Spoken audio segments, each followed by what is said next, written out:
आज विक्रम सम्वत 2078 साल ज्येष्ठ 18 गते मंगलबार इस्वी सम्वत 1 जुन सन् 2021 काठमाडौँमा रेडियो NRN 99.1 देशभर विभिन्न एफएम र संसारभर रेडियो NRN.com मार्फत प्रसारण भइरहेको नेपाली रेडियो नेटवर्कको नेपाली खबरमा सरोज कोइराला र गोमा परियारको नमस्कार। न्यायिक नेतृत्वमाथि सर्वोच्च अदालत भित्रैबाट प्रश्न, प्रमुख दलहरू नै महाधिवेशनको महात्रासमा 8 मन्त्रालय सहित ठाकुर महतो पक्ष सरकारमा जाने, चीनबाट आज 9 लाख खोप ल्याइँदै SEE फेरि आन्तरिक मूल्याङ्कनबाटै हुने लगायतका खबर आजका पत्रपत्रिकाको अघिल्लो पृष्ठमा छापिएका छन्। हिमालय टाइम्समा छापिएको गाउँपालिका अध्यक्ष नै चालक अस्पताल ओसार्छन् कोरोना संक्रमित शीर्षकको खबरलाई हामीले आजको खास खबर बनाएका छौं। कोरोनाको दोस्रो लहर तल्लो स्तरसम्म फैलिएपछि खोटाङको दिप्रुङ चुइचुममा गाउँपालिकाका अध्यक्ष भूपेन्द्र राई पिपी सेट साथैमा राखेर आफूले प्रयोग गर्दै आएको 226389 नम्बरको गाडीबाट कोरोनाका बिरामी गम्भीर बिरामीलाई अस्थायी कोभिड अस्पताल यामखासम्म लैजान 24 घण्टा स्ट्यान्ड बाई बसेको देखिनुहुन्छ। गाडी उहाँ आफै हाँक्नुहुन्छ।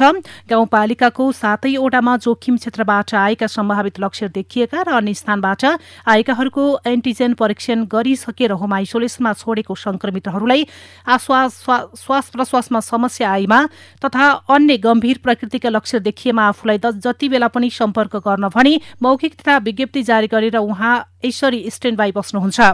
आफूले प्रयोग गर्ने गाडी आफै हाँक्दै स्वास्थ्यकर्मीसँग समन्वय गरी गम्भीर खालका संक्रमितको घर घरमा पुगेर बिरामीलाई डोर्याउँदै गाडीमा राखेर कोभिड अस्पताल ओसार्नुहुन्छ।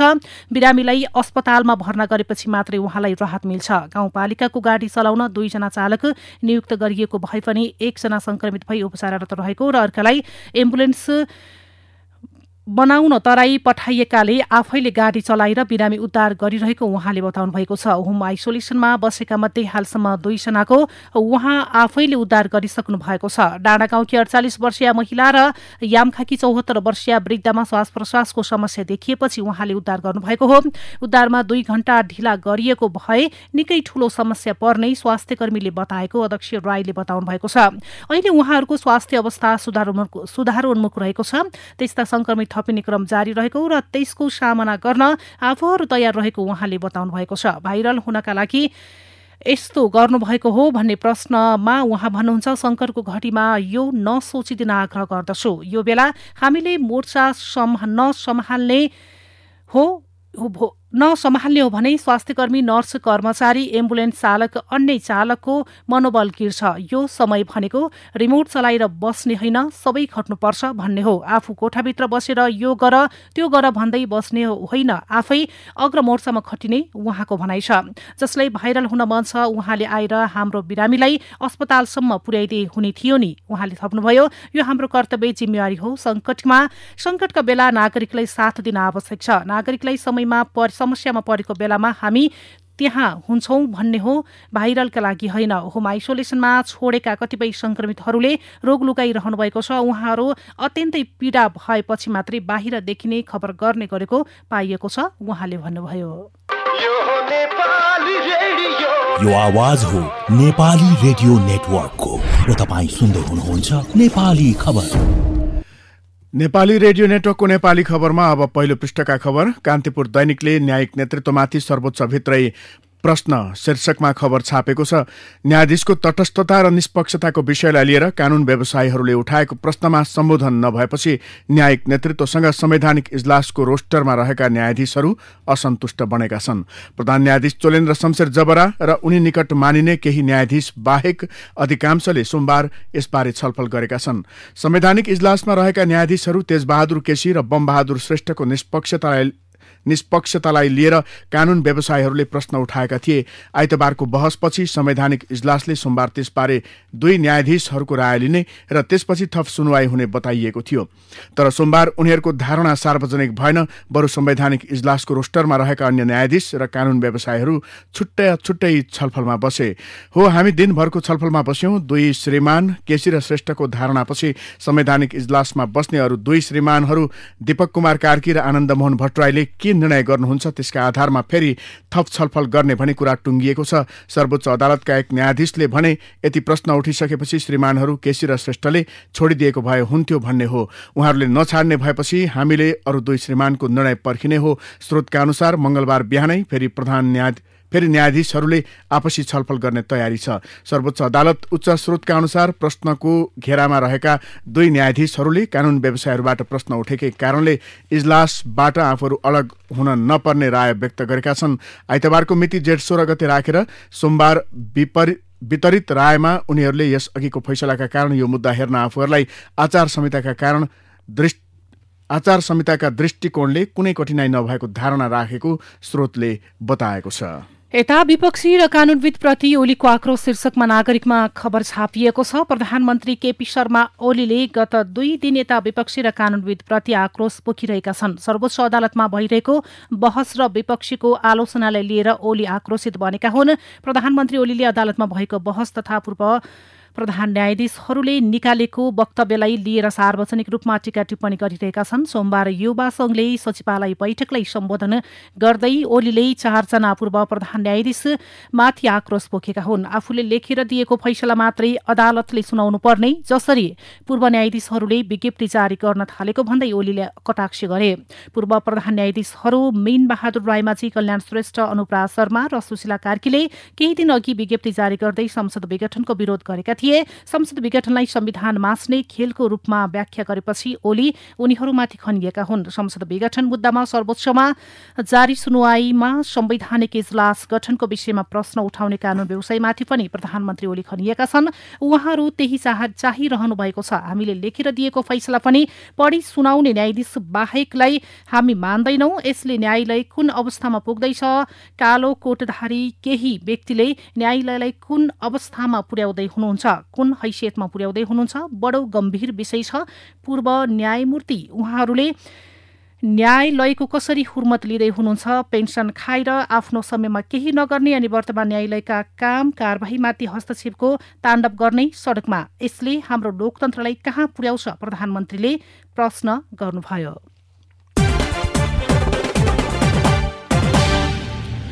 सरकारले व्यापार घाटा न्यूनीकरण गर्ने बहाना बनाएर खानीजन्य ढुङ्गा, गिटी र बालुवा निकासी फुकुवा गरेको छ। ढुङ्गा, गिटी र बालुवा भारत निकासीले चुरे फावरमा अत्याधिक दोहन भएपछि 2071 सालदेखि लगाइएको निकासी रोकलाई हटाउने घोषणा सरकारले बजेट वक्तव्य मार्फत गरेको हो।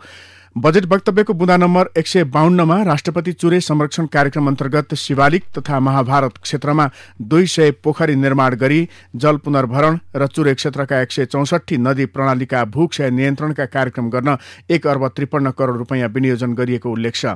बुँदा नम्बर 159मा आगामी आर्थिक वर्षमा चुरे तथा तराई मधेस क्षेत्रमा 1.5 करोड बिरुवा रोप्ने कार्यक्रम सञ्चालन गर्ने भनिएको छ।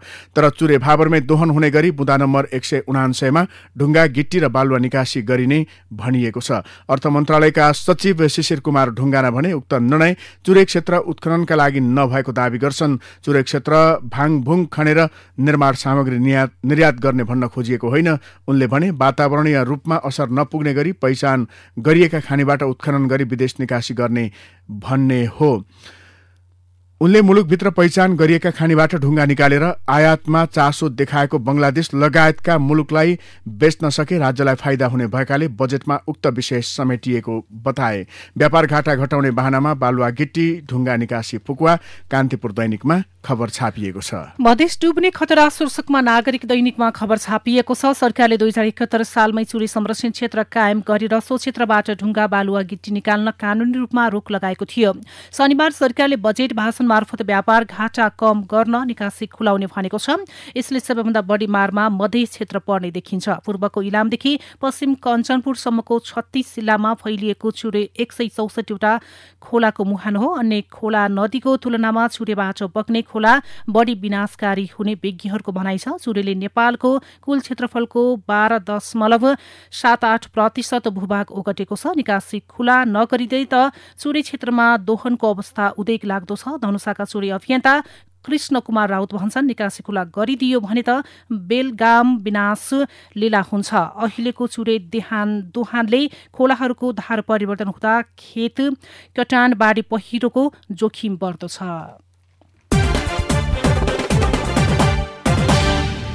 महाधिवेशनको महात्रास अन्नपूर्ण पोस्टमा खबर छ। नेपालको संविधान बमोजिम राजनीतिक दलले ढिलोमा पनि 5 वर्षमा एकपटक संघीय र प्रदेश तहका पदाधिकारीको निर्वाचन गराउनै पर्छ। धारा 269 4 ख अनुसार विशेष परिस्थितिमा भने बढीमा 6 महिनाका लागि समय थप्न पाइन्छ। तर देशका सबै ठूला राजनीतिक दलले 5 वर्ष 6 महिना थपेर समेत 6 महिनाको संवैधानिक हदम्याद गुजारिसकेका छन्। सबै पार्टी नेतृत्वका लागि कलहमा छन्। महाधिवेशन गराइहाल्न भने ध्यान दिएका छैनन्। यो वर्षभरि कोरोनाले देश बिथोल्यो। दलहरूका आन्दोलन सभा सम्मेलन भने रोकिएनन्। नेतृत्व र नेताले चाहेका सबै काम सम्भव भएनन्। केवल महाधिवेशन एउटा दुईटा मात्र होइन, सबै जसो दलका। यता यो खबरसँगै पुस्तान्तरण गफ मात्रै उपशीर्षकमा खबर छ। अबको महाधिवेशन एमालेको नेतृत्व लिन को अग्रसर होला? प्रायको जवाफ आउँछ केपी ओली, कंग्रेसको शेरबहादुर देउवा, माओवादीको पुष्पकमल दाहाल, राष्ट्रिय जनमोर्चाको चित्रबहादुर केसी अनि नेमकिपाको नारायणमान बिजुक्से। कुनै दलमा प्रतिस्पर्धा होला, कुनैमा नहोला, तर यी अनुहारै दोहोरिने करिब करिब पक्का छ। यी सबै नेता उमेरले आराम गर्ने बेलामा पुगिसकेका छन्। पुस्तान्तरणको कुरा गरेर थाक्न लागेका छन्, तर नेतृत्वको स्वादबाट अघाएका भने छैनन्। नवौं महाधिवेशनबाट एमालेको नेतृत्वका लागि 70 वर्षीय हदम्याद तोकियो, तर केन्द्रीय कमिटिको फागुन 28 को बैठकले पार्टी विधानमा संशोधन गरेर हदम्याद हटायो। कंग्रेसमा शेरबहादुर देउवाले आफूलाई दोस्रो पुस्ताको नेता दावी गर्थे, तर उमेरका हिसाबले देउवा पहिलो पुस्ताकै हुन्, अन्नपूर्ण पोस्टले लेखेको छ। ठाकुर महतोलाई 8 मन्त्रालय शीर्षकमा नागरिक दैनिकमा खबर छापिएको छ। जनता समाजवादी पार्टीको महन्त ठाकुर राजेन्द्र महतो पक्षले 8वटा मन्त्रालय पाउने भएको छ। सरकारमा जान ठाकुर र महतोले प्रधानमन्त्री केपी शर्मा ओलीसँग सोमबार मन्त्रालय बाँडफाँडमा सहमति गरेको ठाकुर पक्षका नेता प्रमोद शाहले बताएका छन्। उनका अनुसार 1-2 दिनमै सरकारमा सहभागी हुने सम्भावना छ। स्रोतका अनुसार ठाकुर पक्ष गृह मन्त्रालय बिनै सरकारमा सहभागी हुन लागेको हो। सो गृह समूहले गृह मन्त्रालयमा पाउनुपर्ने दावी गर्दै आएको थियो। प्रधानमन्त्रीसँग वार्ता गर्न सोमबार जसपा अध्यक्ष ठाकुर, नेता महतो, शरद सिंह भण्डारी, सर्वेन्द्रनाथ शुक्ला र लक्ष्मणलाल कर्ण पुगेका थिए। प्रधानमन्त्रीज्यू 7वटा मन्त्रालय दिन तयार हुनुभएको छ। हामीले 8वटामा अडान राखेका छौं। वार्तामा सहभागी एक सदस्यले भने त्यसैले 8वटा मन्त्रालयमै सहमति भयो भने पनि हुन्छ। उनले आफ्नो नाम खुलाउन चाहेनन्। प्रधानमन्त्रीसँग कुराकानीपछि ठाकुर महतो पक्षले आन्तरिक छलफल गरेको थियो। सरकारमा पठाउने नेताहरूबारे कुराकानी भएको स्रोतले बताएको छ। स्रोतका अनुसार महतो जसपाबाट नेतृत्व गर्दै सरकारमा जाने प्रबल सम्भावना देखिएको छ।